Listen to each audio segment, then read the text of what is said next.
what's up you guys, the Curious Owl here, and today I will be talking about Last Sacrifice by Richelle Mead, the final book in the Vampire Academy series. So as I said, this is the last book in the Vampire Academy series. I have been doing a reread / finish series of this book for the last several months, so if you have not read the Vampire Academy series by this point, I would suggest moving away from this video until you have done so and have read the final book, because this is going to go into some spoilers regarding the previous books, but not necessarily about this one. Just the previous books are going to have a lot of spoilers. And we have a special guest in here who is going to probably shake my camera a little bit. But let me grab him so you guys can see him. It's an Oscar! Say hi, Bubba. Oh, no, he wants to run around in the library. So he may shake the camera from time to time. I apologize if he does.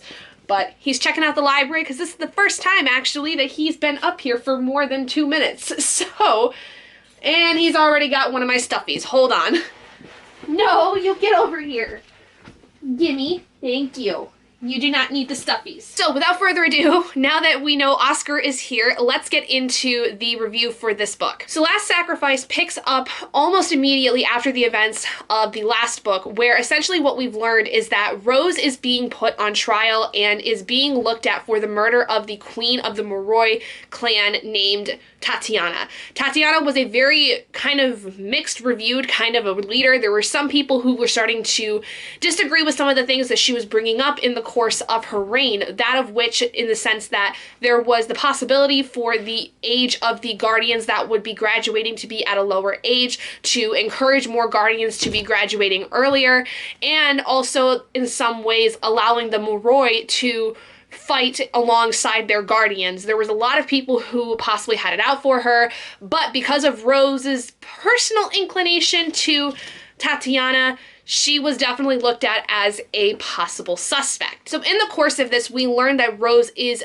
having an impending trial coming in that will likely cause her to be executed if she's found guilty of the crime of killing Tatiana the Queen. Again, I apologize for all of the shaking. Oscar is going a little wild here. So in order to save her, Rose's friends and family actually end up banding together to get her to be able to escape. And along with this, at the end of the last book, Rose had found out some information regarding the fact that Lissa, her best friend, was not the only living Dragomir left like they had previously thought. It turns out that Lissa actually has another sibling that is an illegitimate child due to the fact that her father seemed to have had some kind of affair at some point in his life before his death. So the book basically here picks up where Rose is waiting this trial to start. She's waiting for things to kind of pick up and start moving. So in order to try to protect her, Rose's friends and family basically band together to try and get Rose to escape from the Moroi court and send her off into safety until they can figure out who exactly was really behind the murder of Tatiana, as Rose's friends and family all know that she is not the person that killed Tatiana. This story goes through a lot of different plot threads, a lot of which essentially are things that we learn about and or come across in the last books, and a lot of things that actually start circling back since the very first book of this series,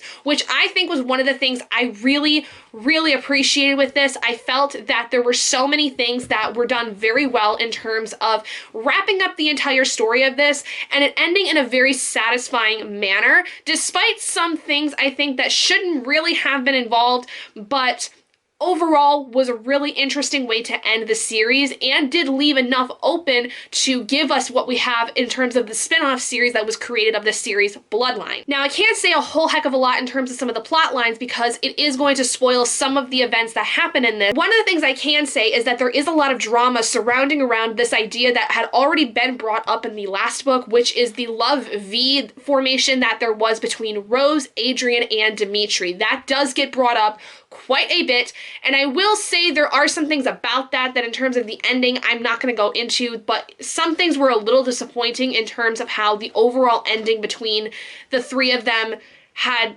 kind of come to be. Overall, I found this a very satisfying conclusion to the end of the Vampire Academy series. I think that in general, there were a lot of things that were wrapped up very well in terms of all the plot threads, like I said, that we had developed over the course of the series. These were done to where I feel like there was a lot of thought put into the overall story and how it was supposed to begin and then how it was supposed to be completed. Like, it is very apparent to me that this is a series that Richelle Mead took so much time with, not only because of the fact that it took so much time to write it, but it took a lot of time and effort to, I think, really establish a lot of the things in this world. I greatly appreciate the time and effort that it took for Richelle to not only be able to have a massive plot line that goes through all of the books, but even be able to then also at the same time create each individual book with its own issues that somehow all still tie together by the end of the series. I just feel like that this is a very underrated conclusion to a series. I feel like that in general, this series overall was really well done. I mean, you can see through all the reviews I've done, nothing was below a 3-star by any means. Nothing necessarily hit a 5-star except for, I believe, Blood Promise.